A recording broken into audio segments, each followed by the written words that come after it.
Hello दोस्तों, नमस्कार। मैं ज्योतिष आचार्य डॉक्टर सुरेंद्र प्रसाद कंसली आज की ज्योतिष की इस श्रृंखला में आपका स्वागत करता हूं। दोस्तों, आज हम बात करेंगे एक नवीनतम जो योग बन रहा है उसके बारे में। और जैसा कि आप जानते ही हैं, इस समय जो गोचर है, जो संचरण है कन्या राशि में, वहाँ कन्या राशि में मंगल इस समय बैठे हुए हैं, मार्स वहाँ पोजिशन है।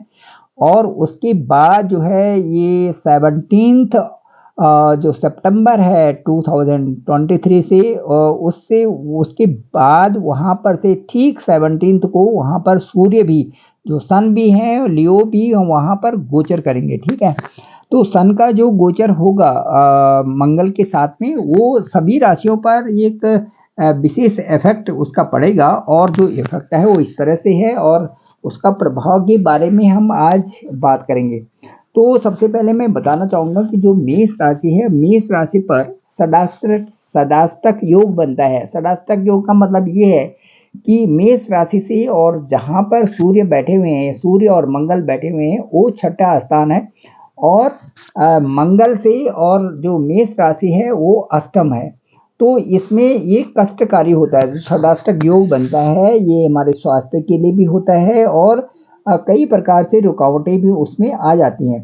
तो मेष राशि वालों को मैं कहूँगा कि इस वक्त में जो ये 17 दिन का जो टाइम है, जो 17 सितंबर से और 3 अक्टूबर का समय है, इसमें आप सावधानी बरतें, क्योंकि मंगल और सूर्य का आपकी राशि से षडाष्टक योग है। ठीक है, तो आप ध्यान रखें। और इसके बाद हम बात करेंगे जो वृषभ राशि है। और वृषभ राशि को मैं कहूँगा कि वृषभ राशि से ठीक सूर्य और मंगल 17 सितंबर से ये पंचम स्थान में होंगे, सूर्य और मंगल। तो सूर्य और मंगल का पंचम स्थान का मतलब ये है, वृषभ राशि से पंचम स्थान का मतलब ये है कि जो बच्चे भी पढ़ाई कर रहे हैं उनके लिए थोड़ा सा उससे एक अलग से परेशानी आ जाना, और थोड़ा सा एक जो हायर स्टडीज़ में थोड़ा सा रुकावट आना, और इसके साथ साथ तनाव हो जाना। रुकावट का मतलब थोड़ा सा तनाव आ जाना, और थोड़ा कष्ट बढ़ जाना उससे। इसके साथ साथ जो पेट संबंधी जो विकार हैं, पेट के जो रोग हैं, उन पर भी कुछ लोगों का पेट संबंधी रोगों का विकार भी हो सकता है, क्योंकि दोनों गर्म राशियां हैं, और सूर्य और मंगल तो ये जो है पंचम स्थान में है। तो इसलिए वृषभ राशि वालों को भी सावधान रहें 17 सितंबर से और 3 अक्टूबर तक। अब मैं बात करना चाहूँगा मिथुन राशि की। मिथुन राशि पर क्या प्रभाव है? तो मिथुन राशि के ठीक चतुर्थ भाव में, मिथुन राशि के ठीक चतुर्थ भाव में सूर्य और मंगल गोचर करेंगे। तो जो मिथुन राशि पर है इस समय, क्योंकि जो चतुर्थ भाव है वो हमारे घर का सुख का होता है, तो इसलिए उससे थोड़ा सा जो ग्रह क्लेश हैं, या जो आपकी माताजी की बीमारी है, थोड़ा सा इस पे ध्यान दें। और दूसरा, भूमि विवाद या जो प्रॉपर्टी के विवाद हैं, इससे संबंधित कोई भी विवाद हो सकता है। तो आप अपने विवेकपूर्ण ढंग से जो समस्या है, जो समय है उसका समाधान करें, और वो अच्छे रूप में परिणित हो सकता है। तो मैं कहूँगा मिथुन राशि वालों का चतुर्थ भाव है, और चतुर्थ भाव सुख का स्थान होता है, और इसमें जो है जमीन से संबंधित होता है, प्रॉपर्टी से संबंधित होता है, आप कोई परचेज कर रहे हो उससे संबंधित होता है।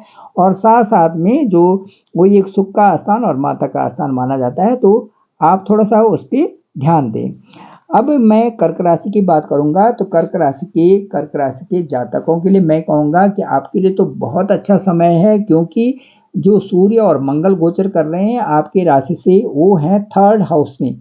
और थर्ड हाउस में गोचर करने का मतलब है कि थर्ड हाउस में जब इस तरह से ग्रह होते हैं, सूर्य और मंगल होते हैं, शनि होते हैं, राहु होते हैं, तो ये इससे क्या होता है कि पराक्रम बढ़ जाता है। ये पराक्रम का भाव होता है थर्ड हाउस, तो पराक्रम बढ़ जाता है। उससे आप जो करना चाहिए वो कर सकते हैं, वही जीत सकते हैं। जो पढ़ने वाले बच्चे हैं वो जो भी इस समय अपना लिखेंगे, पब्लिशिंग के लिए देंगे, या जो भी अपने एडमिशन के लिए करेंगे, या जो भी मेहनत करते हैं वो उसमें साकार होंगे। बस मेहनत करना तो उनका ज़रूरी है। तो इससे जो है इनका मैं बताता हूँ कि दसम भाव भी बहुत अच्छा है, वहाँ पर बृहस्पति हैं, और साथ साथ में थर्ड हाउस में सूर्य और मंगल की स्थिति हो गई, और इनके कर्क राशि वालों का अष्टम भाव में शनि हो गया। ये सारे के सारे जितने भी इस समय बैठे हुए हैं, जो अष्टम भाव में शनि भी बहुत अच्छा है, थर्ड हाउस में सूर्य मंगल बहुत अच्छा है, और बृहस्पति का दसम स्थान में होना बहुत ही सुंदर है। तो ये 16 दिन में आपको जो कुछ करना है बहुत सुंदर ढंग से, 16 दिन में बता देता हूँ। 17 सितंबर से ऑन और 3 अक्टूबर तक आप जो कुछ भी काम करेंगे उसमें आपको सफलता मिलेगी। अब आते हैं हम सिंह राशि की बात पे। और सिंह राशि का जो सिंह राशि से जो है दूसरे भाव में सूर्य और मंगल की स्थिति है इस समय। सिंह राशि से दूसरे भाव में दूसरा जो भाव होता है, वो दूसरा जो हाउस होता है वो हमारा धन का होता है, कुटुंब का होता है और वाणी का होता है। तो धन, प्रतिष्ठा और मान सम्मान का ये भाव होता है। तो इसमें इसमें मंगल जो है योग कारक है, और आप जो है इसमें आपका आपका थोड़ा सा वाणी पर और कुटुंब के साथ में थोड़ा सा अच्छा बैलेंस करके चलें तो आपके लिए ये अच्छा योग बनेगा। मंगल आपके लिए योग कारक बनेगा, दोनों ग्रह। तो थोड़ा सा धन और जो कुटुंब का भाव है उसमें आपने सब लोगों से अच्छा बना के रखना है, और थोड़ा अपने वाणी पर कंट्रोल रखें। अब आते हैं हम कन्या राशि के पास। और कन्या राशि का जो हम देखेंगे, कन्या राशि में खुद ही वहीं पर कन्या राशि में ही 17 से जो है वहाँ पर सूर्य भी गोचर कर लेंगे, आ जाएंगे कन्या राशि में। पहले से वहाँ पर मंगल बैठे हुए हैं, पहले से ही मंगल बैठे हुए हैं कन्या राशि में। तो उसके बाद हम देखेंगे कि जो छठे घर में उसके बाद शनि है, और जो आठवां हाउस है वहाँ पर राहु और बृहस्पति का गोचर है। इस तरह से जैसे चोरी होना, विवाद होना, परेशानी में पड़ जाना, नेत्र पीड़ा होना, कई प्रकार की परेशानी इन 16 दिनों में बनेंगी। तो आप जो है तनाव को दूर करने के लिए सावधानी रखें, और ईश्वर का ध्यान रखें, ईश्वर का नाम भी लें। नासी रोग हरे सब पीरा, जपत निरंतर हनुमत वीरा, इस तरह से। और कहते हैं कि जरा जब भी कोई भी जातक ईश्वर की शरण में चले जाते हैं और ईश्वर की स्तुति करने लगते हैं तो उससे ये ग्रहों का जो प्रभाव होता है वैसे ही कम हो जाता है। तो ये बहुत अच्छी बात है। चाहे आप जो है भगवती दुर्गा का कवच पढ़ें, भगवती दुर्गा की सिद्ध कुंजी का स्त्रोत पढ़ें, या फिर जो है उसमें नामावली पढ़ें, या हनुमान चालीसा पढ़ें, या हनुमान जी का बीज मंत्र पढ़ें, या दुर्गा का बीज मंत्र पढ़ें। सभी जो है बहुत अच्छे इसमें आपको सहायता करेंगे। अब आते हैं हम तुला राशि की। तो तुला राशि के लिए हम कहेंगे कि जो जो जो सूर्य और जो दूसरे मंगल हैं ये आपके द्वादश स्थान में है, तो भयंकर पीड़ा वाली बात होती है। और द्वादश स्थान में, और उसके बाद जो है शनि आपका पंचम स्थान में गोचर कर रहा है, राहु और बृहस्पति आपका जो है सप्तम भाव में है। तो तुला राशि वालों के लिए कष्टकारक है, द्वादश भाव में है। दाम्पत्य जीवन में भी राहु और गुरु बैठे हुए हैं बकरी होकर के, तो समस्या को बढ़ाते हैं। व्यर्थ की यात्रा न करें, आपके खर्चे भी बढ़ सकते हैं। और सोच समझ करके चलें, गलत खर्चा न करें। नेत्र पीड़ा भी थोड़ा सा हो सकती है, तो इसलिए अपने आँखों का भी ध्यान रखें, क्योंकि आपके ठीक जो है 12वें स्थान में सूर्य और मंगल बैठे हुए हैं। तो बिल्कुल नेत्र पीड़ा, नेत्र वहाँ से देखा जाता है, आपका बाएं और दायां आँख देखा जाता है। तो ये है। तो तुला राशि के लिए भी कष्टकारक है जो ये गोचर है सूर्य और मंगल का। ये है 17 सितंबर से और 3 अक्टूबर तक।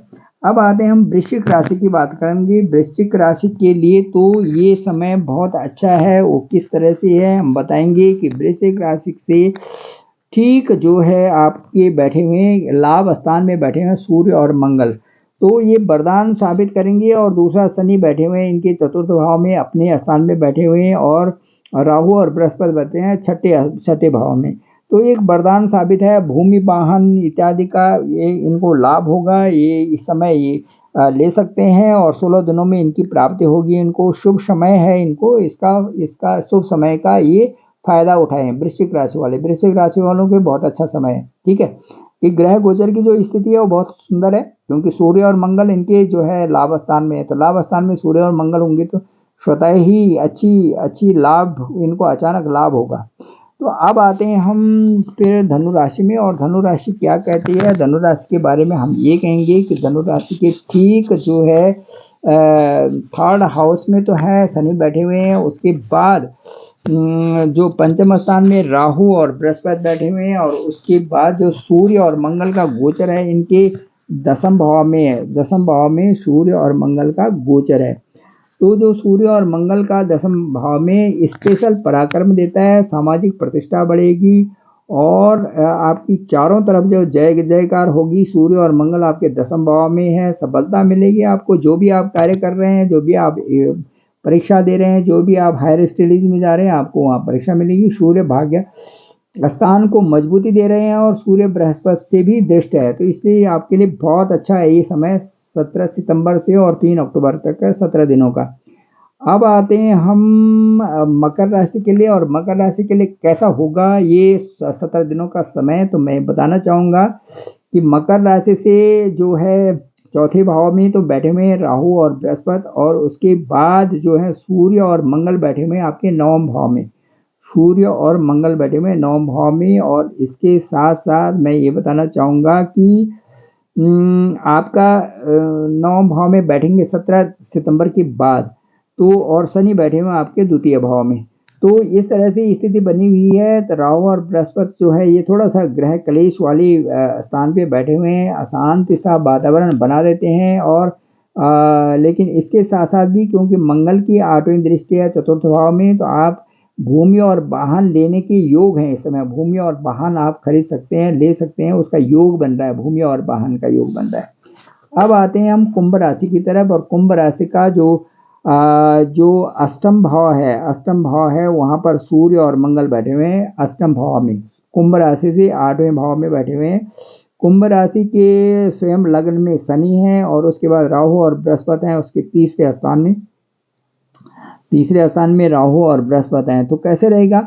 अष्टम भाव में वहाँ पर 2 पाप ग्रह हो गए आपके, तो शारीरिक कष्ट होना स्वाभाविक होता है, क्योंकि अष्टम भाव से थोड़ा शारीरिक कष्ट होता है। दाम्पत्य जीवन में भी व्यवधान आ जाता है जब अष्टम भाव, किसी का भी अष्टम भाव थोड़ा सा वहाँ पे मैलेफिक होता है। तो इसलिए जो है मंगल थोड़ा कष्ट कारक है। तो आप इन दिनों में सूर्य और मंगल दोनों कष्टकारक हो गए, तो आप जो है 17/9 से और जो 3 अक्टूबर का समय है तब तक आप वाहन वगैरह का ध्यान रखें, और थोड़ा सा अपने अपने स्वास्थ्य पर भी ध्यान रखें तो अच्छा रहेगा। अब आते हैं हम मीन राशि की तरफ। तो दोस्तों मीन राशि जो है, मीन राशि से आप देखेंगे कि जो द्वादश भाव है वहाँ पर शनि है, और उसके बाद मीन राशि से बिल्कुल सप्तम भाव में आप देखते हैं सूर्य और मंगल आ गए। 17 सितंबर के बाद दोनों के दोनों वहाँ पर होंगे, सूर्य और मंगल भी वहीं पर होंगे। तो बगैर बात की परेशानी आएगी दाम्पत्य जीवन में, या जिन बच्चों की शादी नहीं हुई उनके साथ में जो दोस्ती है, लव मैरिजेस हैं, बगैर बात की परेशानी आएगी। अशांत सा वातावरण बना रहेगा, बिना बात की मिसअंडरस्टैंडिंग बनी रहेगी, और फिजूल के खर्चे होंगी, वाद विवाद होगा। और सूर्य और मंगल का जो लाइफ पार्टनर है उसके साथ में समस्या हो सकती है, तनाव हो सकता है। और इस समय जो आपको बजट कंट्रोल पे भी ध्यान दे अपना, थोड़ा खर्चे वर्चे ज़्यादा हो सकते हैं। तो इस तरह से ये जो है गोचर हमने देखा। अब गोचर ग्रहों का हमने देखा कि जिस हाउसेस में है उसका वो परिणाम यहाँ से मिलना शुरू हो जाता है। तो दोस्तों सबसे जो महत्वपूर्ण बात है वो मैं ये कहूँगा कि सूर्य और मंगल दोनों के दोनों जो है एक गर्म गोले की तरह इस तरह से प्लेनेट हैं, और ये कन्या राशि में गोचर करेंगे तो उसका प्रभाव सब पे पड़ना आवश्यक ही है। तो दोस्तों कैसा लगा आप आज का ब्लॉग मेरा ये, और आप ज़रूर ही मेरे को कमेंट्स भी करें, सब्सक्राइब भी करें, और मुझे इस ब्लॉग को आप शेयर भी करें। तो और उसके बाद आप मुझे कॉल कर सकते हो, डिस्क्रिप्शन पे मेरा नंबर है 9868280191। आप ज़रूर मुझे बताएं कि आपका ये 17 दिनों का समय कैसा रहा, और सूर्य और मंगल से आपको क्या क्या परेशानी हुई, और सूर्य और मंगल से आपकी क्या क्या आपको लाभ मिला।